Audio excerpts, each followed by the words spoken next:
I'm Major Garrett in Washington. We will continue to monitor this briefing at Reagan National Airport for any other developments that come from officials, but inferences can be drawn that this is a national catastrophe of shocking and staggering dimensions. There was no official reference to any dead from this collision, mid-air collision of a commercial jetliner, American Airlines, and a Army Black Hawk helicopter right near Reagan National Airport. However, as I said, inferences can be drawn. Roger Marshall, Republican senator from Kansas, made reference to many, many people dying, saying he is crushed and our country is crushed in spirit, making one reference to 60 or more lost. Again, that is not an official declaration. Recovery efforts continue on the Potomac River. You heard the local officials outlining the boats in the water, the divers trying to see if there is any rescue operation that can successfully find survivors of this crash. But the inferences, at least created by Senator Roger Marshall, suggest this is a devastating and deadly event here in the nation's capital. I want to bring in senior transportation correspondent Chris Van Cleve. Chris? Major, we are hearing from sources at least 18 bodies had been recovered, no survivors. What was described to me as 3 debris fields in the water there, the Potomac River, meaning the airplane and the helicopter came down in the water, perhaps in pieces after this mid-air collision. The Canada Air regional jet, the CRJ 700, was a few hundred feet off the ground. It was very close to touching down at DCA. It was in the final steps of its final approach when this collision happened. It is possible, depending upon where the 2 aircraft struck, that the pilots of the airplane never even saw the helicopter coming. Chris, help our audience understand how busy this atmosphere, this environment is for aircraft around Reagan National Airport. You have Joint Base Anacostia Bowling right across the Potomac and Anacostia River. It is a busy airspace, is it not?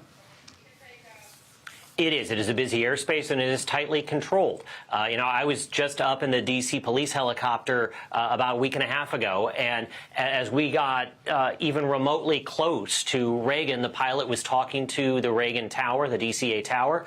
We were flying at about 850 feet. We plunged aggressively down below 200 feet to make sure that the helicopter stayed well away from commercial traffic taking off from the airport. So, military aircraft, military helicopters operate in the D.C. area. That's not unusual. There is communication. It is a bit of a tightly choreographed dance, but certainly something went very, very wrong here. Something that hasn't gone wrong in the United States in 16 years. That's the last time there was a commercial airplane crash. The last time American Airlines experienced something like this was in November of 2001. We'd been in an unparalleled period of aviation safety in the United States, a period that ended tonight. Chris Van Cleve, please stand by. I want to turn now to senior national security correspondent Charlie Daggett, who was at the scene. Charlie, what can you tell us? Well, Major, you can probably hear those helicopters flying overhead. And a few minutes ago, we were asked to take the lights down low because some of the lights from the TV crews here were interfering with some of their night vision. And I can tell you there seems to be 2 or 3 different locations where most of these rescue attempts are taking place because just judging from the lights from the emergency vehicles.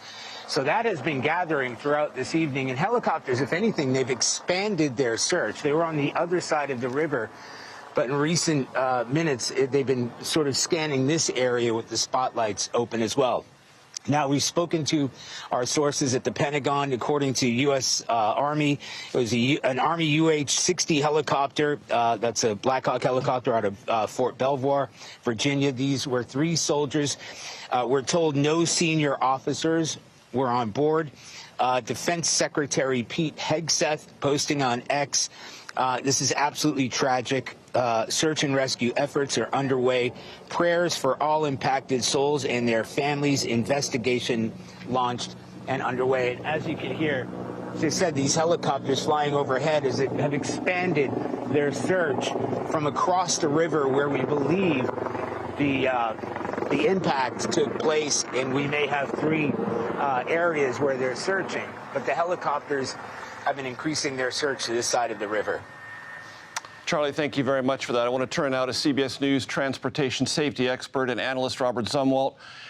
He is a former NTSB chair. So, Robert, based on what you have seen so far, and we have been running some of this grainy EarthCam video that appears to show the flight path of the commercial jet and the helicopter and the collision point, what kind of things do you see in that video? What kind of things can you communicate to our audience about what this might be about? Well, I think the obvious, of course, is that this is, as others have said, this is certainly a tragedy, and our thoughts and prayers are with all of those who were affected by this tragedy. You know, it does appear, and I've looked at some of the radar data, and the airplane, the regional jet, was making a left turn to line up with runway 33. It was below 300 feet when all of a sudden the data from the radar feed just quit. So that tells us that this happened at a relatively low altitude. That's what we know right now. And the pilots would have been cleared for final approach at that altitude, correct, Robert? Absolutely. They would have already been making the turn to line up with that runway. They're focused on the runway. I was an airline pilot for 24 years. I've landed on that runway many times. You're in the turn. You're looking to line up with that runway. You're not looking out here for other traffic at that point. So yeah, I think that's really where their focus was. Now, the real question is, where was the focus of that helicopter crew? Indeed. Robert, talk to our audience about the TCAS system, Traffic Collision Avoidance System. What is it? How should it operate under circumstances like this?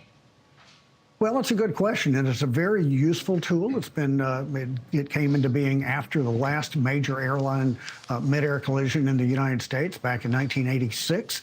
After that, TCAS became mandated around 1988. It is in all airline cockpits, and it will sound an alert and provide, if necessary, resolution advisories for the pilots to avoid each other. It's a very effective piece of equipment.